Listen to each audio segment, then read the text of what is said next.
করি আমাদের সবাইকে এই বিষয়টা চিন্তা করার জন্য আমি প্রস্তাবনা রাখতে চাই যে আমাদের যে জাস্টিস সিস্টেম সেটা হচ্ছে ব্রিটিশদের দেয়া।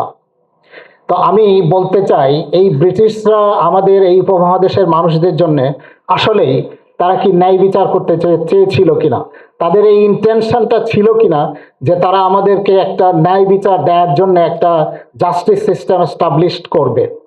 আমি মনে করি যে তাদের এই ইন্টেনশন ছিল না। কারণ হচ্ছে যে তারা এসেছিল এখানে একটা প্রভুর বেশে।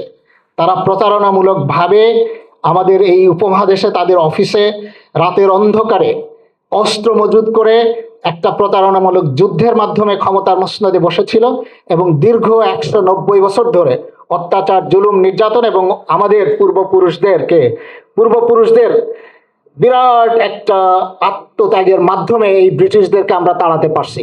এই ব্রিটিশরা ছিল প্রভু এবং আমাদের এই উপমহাদেশের মানুষদেরকে আমাদেরকে ভাবতো তারা দাস দাসী।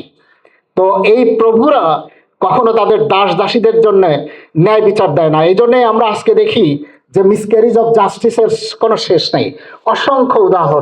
অসংখ্য উদাহরণ জাস্টিস আমরা এই অঙ্গন থেকে, এই বিচারালয় থেকে আমরা পাই না।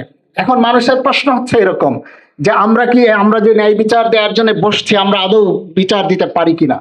আমার মনে হয় আজকের সম্মানিত অতিথিবৃন্দ এবং অন্যান্য সবাই যারা আমরা আইন অঙ্গনে আছি, এই বিষয়টা ভাবতে হবে যে আমরা এই জাস্টিস সিস্টেমটাকে কিভাবে ঢেলে সাজাতে পারি এবং সত্যিকার অর্থে ন্যায় বিচার পাই এই ব্যবস্থা যাতে করতে পারি সবাইকে। এবং আমি মনে করি যে জুলাই অভ্যুত্থানের এইটাই ছিল মূল মন্ত্র, উই ওয়ান্ট জাস্টিস বলে আমাদের আকাশে বাতাসে স্লোগান ধ্বনিত হয়েছে, কিন্তু সেই জাস্টিস আমরা আজও দিতে পারি না। সবাইকে অসংখ্য ধন্যবাদ আমাদের প্রোগ্রামে আসার জন্য। আবারও আসসালামু আলাইকুম রহমতুল্লাহ।